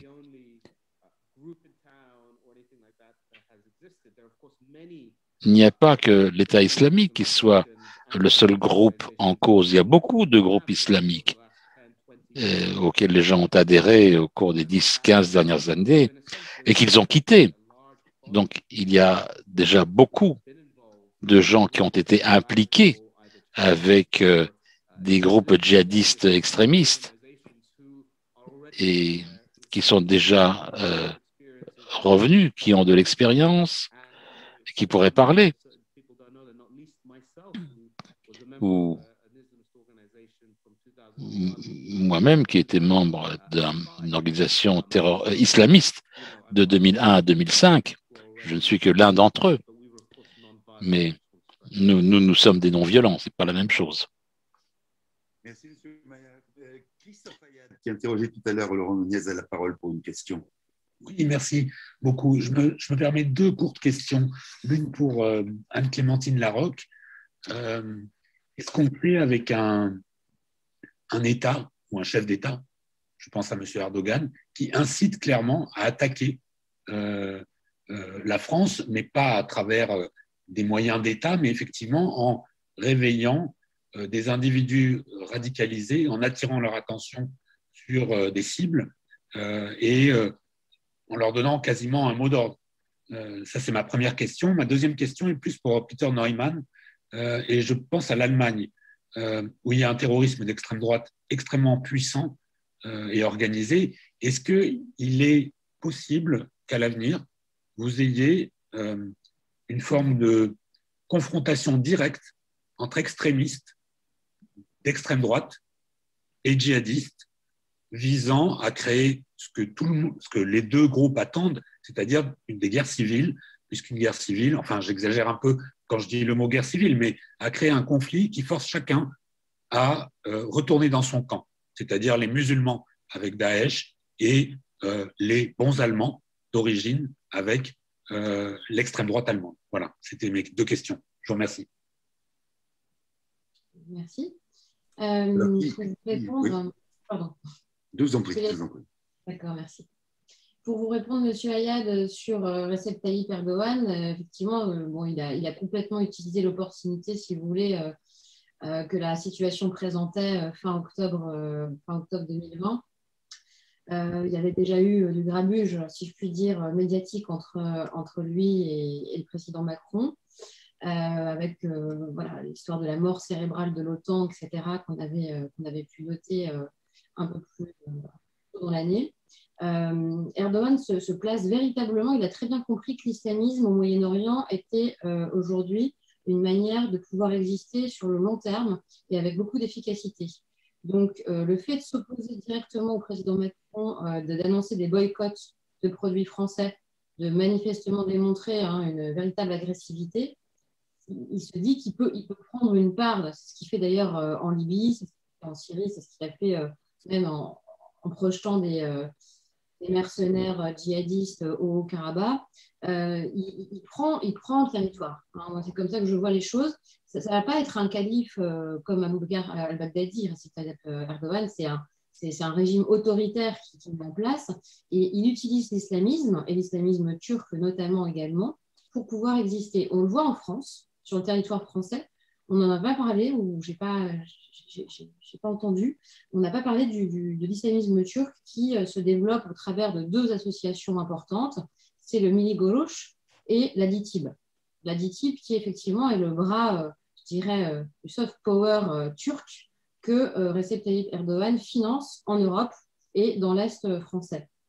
Et effectivement, en finançant des mosquées, en finançant des instituts de langue, il y a aussi un entrisme important, communautaire, qui favorise en fait l'inscription de la Turquie en Europe. Donc, par l'islamisme, il existe et il utilise effectivement les combats que la France mène à l'égard de l'islamisme pour pouvoir exister et prendre du terrain. Voilà ma réponse. Okay, and if I can answer the second question. Si je peux répondre à la seconde question, il y a une possibilité, ce scénario de guerre civile. Je ne le vois pas se réaliser en Allemagne nécessairement. Et la raison pour laquelle est très simple. C'est une raison géographique. Et la géographie est telle que l'extrémisme d'extrême droite en Allemagne est concentré dans l'ancienne Allemagne de l'Est. Et cette ancienne Allemagne de l'Est, la République démocratique allemande, c'est une partie du pays où il n'y a quasiment pas de musulmans. Donc une partie de cette expérience musulmane n'existe pas dans cette partie du pays où l'extrême droite est puissante. Une ou deux petites exceptions que je soulèverai en Westphalie, où il y a des communautés où il y a la présence des deux. Mais est-ce que ça pourrait lancer un scénario de guerre civile? Ça va peut-être un petit peu trop loin. Ce qu'on a déjà dans certaines parties d'Allemagne, c'est une confrontation entre l'extrême droite et l'extrême gauche. Le mouvement antifasciste, tout aussi militant, qui va dans les rues, c'est pas le terrorisme, mais c'est des batailles de rue. Et c'est pas la guerre civile dont vous parliez, mais c'est une confrontation et c'est quelque chose que les autorités doivent suivre de près. Mais un accident de l'histoire et de la géographie, à moins de cela, je ne pense pas que l'Allemagne soit le pays où l'on est plus à même de voir le type de scénario que vous avez décrit. Je ne pense pas que ça puisse se produire principalement en Allemagne. Non. Je vais poser maintenant une dernière question avant donc, vos conclusions. C'est une question pour M. Ganor. Vous avez parlé tout à l'heure des attentats de l'époque 2015 en Israël. Qu'est-ce qui, à votre avis, a permis que les choses soient relativement apaisées, enfin nettement apaisées, depuis cette époque-là? Au fond, quelle est la recommandation politique que vous faites en matière de politique justement de lutte contre le terrorisme depuis ces années-là, depuis entre 2015 et 2021?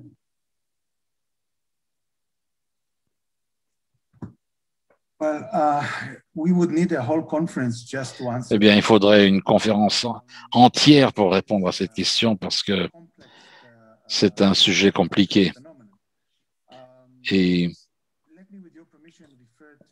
je voudrais faire référence à quelques points que mes collègues ont soulevés. Et en fait, ça va conclure notre discussion en quelque sorte. Il faut comprendre ce tuilage entre les synergies et les liens entre les différents types de terrorisme. Et c'est transnational. Peter parlait des différentes régions de l'Allemagne, mais moi je dirais que l'influence du terrorisme d'extrême droite sur le terrorisme islamique Et inversement, ça va dans les deux sens, ça va à travers les frontières. Par exemple, aux Pays-Bas, l'attaquant d'extrême droite a dit qu'il a été influencé par les terroristes islamiques en Europe et dans d'autres pays. Donc, tout ça est mis dans le même pot et il faut pouvoir y réagir des deux côtés à la fois. Je crois que la situation en Israël est différente parce que nous souffrons également d'un terrorisme salafiste et djihadiste, mais les attaques terroristes qui se sont produites au cours de la décennie en Israël étaient motivées par les islamistes palestiniens qui sont motivés par un mélange de motivations religieuses et nationalistes. Et en fait, quand on parle des loups solitaires, mélanger tout cela avec des problèmes personnels et même des ordres mentaux.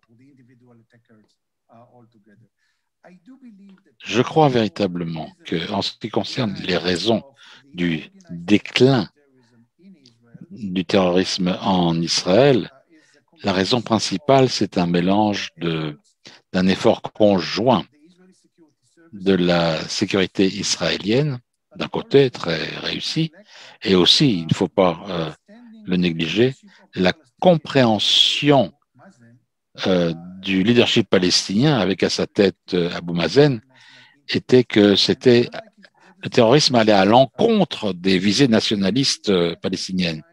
Abou Mazen, à l'encontre de ses prédécesseurs, tente véritablement de prévenir le terrorisme palestinien. Et quant à mes recommandations, ça serait d'intensifier cette coopération, comprendre qu'il y a des intérêts conjoints entre le leadership palestinien et le leadership israélien pour trouver une solution au conflit palestinien sans violence. Merci, M. Ganor. Acceptons-en l'augure. Monsieur Böhm a une question à poser. C'est à vous. Yes, many thanks. Oui, merci. Pour Peter Neumann et M. El Karoui, c'est surprenant, de mon point de vue, qu'on ait parlé du djihadisme en Europe depuis si longtemps, pendant tellement longtemps. Et ce sujet qui semblait être quelque chose de secondaire, c'est les migrations extrêmement importantes du Moyen-Orient vers l'Occident. Peut-être qu'on ne parle plus, que c'est à juste titre qu'on ne parle plus de ces liens entre la migration et le terrorisme. Est-ce que vous pensez que cette migration a eu un effet important sur la situation en Europe? Du point de vue du terrorisme, j'entends. Si vous me permettez, je voulais en parler. Je m'étais préparé à ça parce que c'est un facteur important en Allemagne. 1 million d'immigrants qui sont arrivés en 2015-2016, en grande majorité des pays musulmans. Et nous savons parfaitement, vous et moi, que nous avons vécu pendant cette période ce que nous avons vécu en l'hiver 2015-2016. Il y a eu des craintes exprimées par le fait que ces gens qui étaient venus dans ce pays avaient des identités qu'on ne connaissait pas, mais que ces gens qui venaient en Allemagne pourraient être des radicaux. Ça s'est produit. On a eu des gens qui étaient impliqués avec l'État islamique qui ont voulu perpétrer des attentats et des attaques. Et on a un certain nombre de complots menés par des réfugiés qui s'étaient radicalisés depuis leur arrivée en Allemagne. L'attaque de Dresde en octobre dernier, où un réfugié a assassiné quelqu'un à l'arme blanche. Mais en fait, entre ce qui était prédit en 2015 et ce qui s'est concrétisé depuis, c'est beaucoup moins dramatique que même ce qu'on pensait. Eh bien, cela ne s'est pas produit. Je pense qu'il y a eu un effort massif par toute la société pour empêcher cela de se produire. Et l'effort qui n'était pas le moindre était celui des services de sécurité. Parce que, bon, il y a eu un mouvement de panique et il y a eu un nombre important de complots qui étaient découverts. Donc, on a eu beaucoup de chance, mais beaucoup s'est produit pour éviter que ce scénario se matérialise.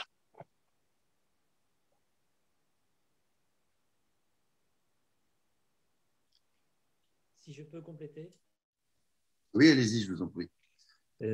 Si on se situe sur une période longue, enfin longue à l'échelle des vagues djihadistes, donc depuis 10 ans, ce qu'on voit, c'est que les immigrés, c'est-à-dire les étrangers nés à l'étranger qui viendraient commettre des attentats en Europe, sont extrêmement peu nombreux.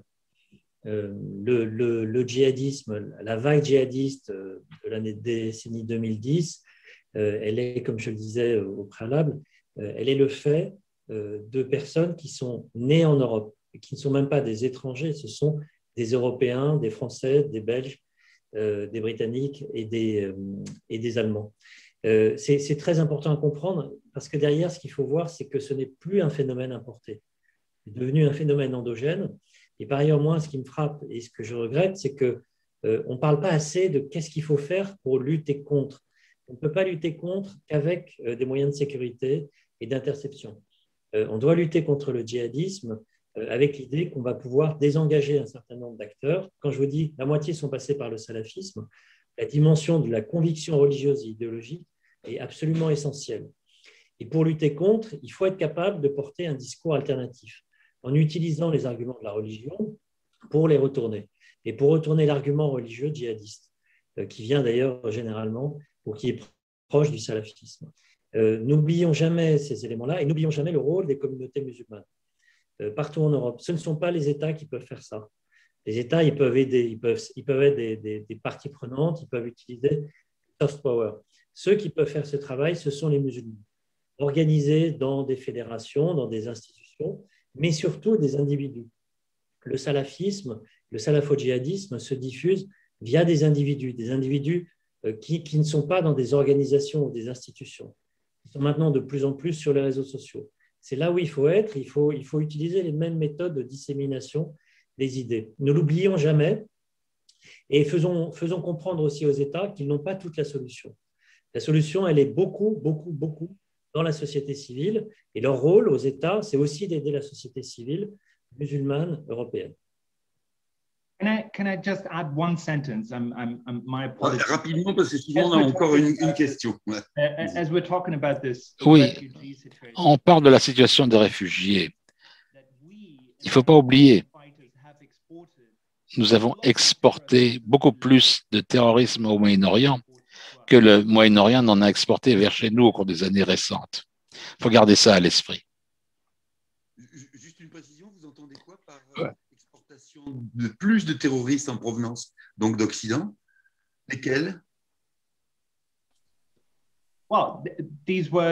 Eh bien, en fait, les gens qui ont rejoint l'État islamique, c'était des Européens avec des passeports français, allemands, britanniques qui ont tué des gens là-bas et donc qui ont véritablement fait du mal à cette société. C'est nous qui avons exporté ces gens-là vers le Moyen-Orient et pas l'inverse.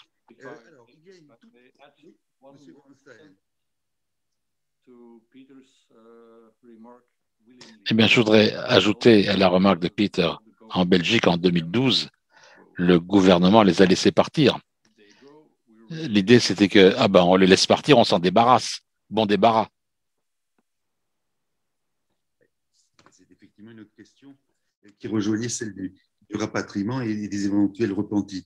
Alors, il me semble qu'on a une dernière question qui vient d'un journaliste qui suit ce type de rubrique pour le journal allemand Die Welt. Je ne sais pas s'il est présent ou si la question Et quelque part, bon, sinon je pense qu'on va passer à vos conclusions respectives. Alors, je vais me faire mal voir encore. Vous avez, le mieux, ça serait 1 minute chacun, si c'est possible. Alors, on va commencer par Monsieur Al-Karaoui. Moi, je pense qu'en conclusion, qu'il faut absolument une coordination européenne.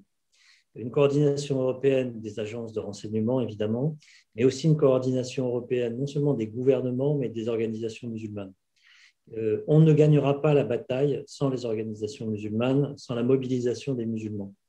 Et pour ça, il faut leur faire comprendre qu'il y a des outils qui existent, que la problématique n'est pas limitée à leurs différents pays et qu'il faut mettre en commun des contenus. Les contenus, c'est du contre-discours, c'est du discours alternatif, c'est aussi de l'interprétation, du travail théologique. En face, il y a des gens qui sont très efficaces sur le plan théologique. Tout ça demande un effort très important. C'est un effort d'idées, c'est un effort de diffusion, d'interprétation, et on ne peut pas le mener seulement à l'échelle nationale. Donc, c'est vraiment une entreprise occidentale à mener dans un contexte où, en Occident et en Europe particulièrement, on peut penser, on peut interpréter l'islam avec une forme de liberté que bien souvent, on n'a plus dans le monde musulman. Merci. Monsieur Ganor, s'il vous plaît. Thank you. I will follow the previous speaker. Je suivrai ce que l'orateur précédent a dit. Le terrorisme sera en Europe et il s'accroîtra en Europe. Dans les années à venir, en 2021-2022, nous verrons un accroissement du nombre et de la gravité des attaques terroristes en Europe. Et ça ne sera pas simplement salafistes, djihadistes, des infiltrations en Europe. Ce sera des attaques domestiques et aussi du terrorisme d'extrême droite et une sorte de synergie ou d'influence entre l'un et l'autre. Je suivrai l'orateur précédent en disant que, au lieu de parler de coopération intereuropéenne, je crois qu'il y a un besoin d'accroître la coopération et de passer à la coordination. Ce n'était pas comme s'il y avait des États qui coopéraient et qui devraient avoir confiance l'un dans l'autre, mais si on est un seul État et des agences différentes, c'est un seul territoire qui doit se défendre contre des menaces communes. Maintenant qu'il y a Schengen, il n'y a pas de différence entre un État et l'autre de l'Europe. C'est un territoire. Merci. Madame Larocque. Oui, merci beaucoup. Je serai très brève. Je vais essayer, en tout cas, dans tout ce qui a été dit durant l'après-midi. Je pense qu'il y a quelque chose de très important aussi à dire, c'est que si le terrorisme islamiste fonctionne, s'il perdure, s'il arrive à approfondir finalement et à diversifier ses cibles, c'est parce qu'aussi on a une confusion très forte entre l'aspect identitaire et l'aspect religieux. Je pense que la première des choses, c'est d'arriver à désidentifier la religion et véritablement à arriver à démontrer, donc à clarifier le propos qu'on a sur les mots qu'on utilise. L'objectif de l'État islamique ou d'Al-Qaïda, c'est de dire que finalement, ils représentent les musulmans. Et donc, il y a une confusion qui se fait, une porosité qui existe actuellement, qui n'existait pas avant, j'en ai parlé tout à l'heure, entre les islamistes, les djihadistes et les simples chefs d'État qui sont opportunistes. Je pense qu'il faut redéfinir les mots, que les politiques doivent s'emparer de ça. Effectivement, les acteurs de la société civile aussi, M. Karoui a raison, mais il faut aussi que le politique aille sur le terrain des mots et utilise les vrais mots pour justement avoir un discours déjà qui soit clair et audible. Je pense que la cacophonie actuelle n'aide pas du tout à pouvoir justement préciser ce dans quoi on est. Et donc, certains individus pensent être des musulmans alors qu'ils sont en train de devenir des salafistes ou des djihadistes. C'est un gros problème. Deuxième chose, encore une fois, pour porter un discours, effectivement, il faut arriver, je pense, à aller sur le plan de l'école et des systèmes éducatifs, notamment en France. Hein. Il faut aussi que les professeurs puissent s'emparer des concepts qu'on a utilisés aujourd'hui, distinguer les choses pour pouvoir avoir un discours, encore une fois, qui soit le plus clair possible, de manière à éviter ce qui a pu se passer dernièrement. Merci beaucoup. Merci beaucoup. Madame de Leyden. Thank you very much. Merci. Eh bien, comme les orateurs précédents, je suis d'accord avec l'importance des mots. Décrire les femmes djihadistes, les considérer comme des acteurs qui ont contribué dans les structures djihadistes, même si le rôle des femmes en tant que membres de ces groupes, en tant que mères, etc. Il y a différentes façons de les décrire. Des programmes pour éviter la radicalisation et le désengagement et la réintégration devraient prendre la différence des genres, des sexes en cause, voir quelles sont les différences entre ceux qui travaillent avec les radicalisés et éviter la radicalisation des jeunes et des femmes. Monsieur Baher, c'est à vous pour les mots de conclusion. Enfin, votre conclusion. Thank you very much. Merci beaucoup. J'ai parlé du conflit et des différentes phases à différentes époques, et je pense que ce sera ma conclusion aussi. Il y a une perception que le conflit tire à sa fin, mais je ne pense pas que ce soit correct. Le conflit, pour l'instant, est gelé et une grande partie de ces dynamiques sont encore en place et pourront être remises en mouvement avec le temps. Il suffit d'un événement inattendu pour qu'on puisse remettre en marche les différentes parties de ce puzzle. Et donc, nous avons encore des dizaines de milliers de djihadistes qui sont dans le nord-est de ce territoire.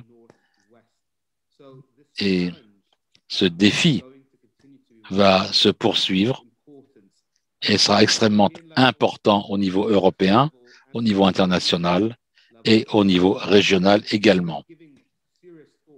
Et il faut réfléchir à cela et aussi à ceux qui sont déjà détenus, combattre, les arrêter, les emprisonner, les retirer des zones de combat. C'est vraiment une question extrêmement importante pour nous assurer que ces gens ne sont pas ou sont traités de façon équitable aussi à l'avenir.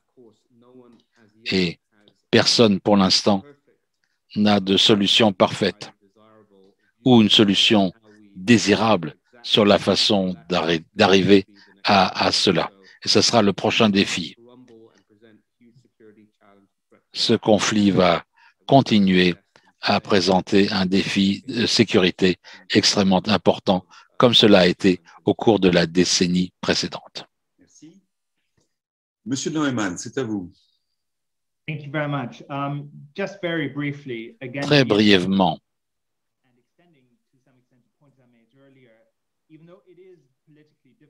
c'est politiquement difficile. Dans une certaine mesure, on est dans un moment anticyclique. L'État islamique est passé d'une phase d'un niveau d'activité extraordinairement élevé en Irak et en Europe à un moment où il est moins actif. Mais il ne faut pas croire que l'État islamique a disparu. Personne ne le croit vraiment. Mais à moins de le croire, c'est le moment où il faut faire très, très attention parce que on décide pour l'instant de qui seront les dirigeants de la prochaine génération? Où seront les hauts lieux du djihad? Bien, les conséquences ne seront senties que dans 3, 4, 5 ans. Mais les décisions se prennent maintenant. Donc, moi, je dirais que en termes du renseignement, c'est une période beaucoup plus intéressante à suivre que d'autres périodes où on ne réagissait qu'aux attaques. Ma recommandation serait de faire attention, pas moins que précédemment, parce que maintenant, nous allons voir ce qui va se produire dans les 4, 5 ou 10 années à venir. Merci. Monsieur Van Oostaen, c'est à vous pour le mot de la fin. Thank you. Completely agree with Shiraz. Je suis tout à fait d'accord avec Shiraz et Peter. La lutte n'est pas terminée.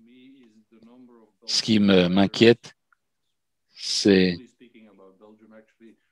je ne parle que des Belges, le nombre de combattants belges qui sont encore dans la zone de guerre et le nombre de gens qui se sont radicalisés, qui sont en prison ou qui seront relâchés dans l'année ou dans les années à venir. En France, nous savons que beaucoup d'entre eux n'ont pas changé d'idée. Que va-t-il se produire avec cela une fois qu'ils seront relâchés dans la société? On a des problèmes de communautés comme Molenbeek à Bruxelles, où nous pensions que la communauté se stabiliserait. Et voilà, ce sera ma remarque conclusive.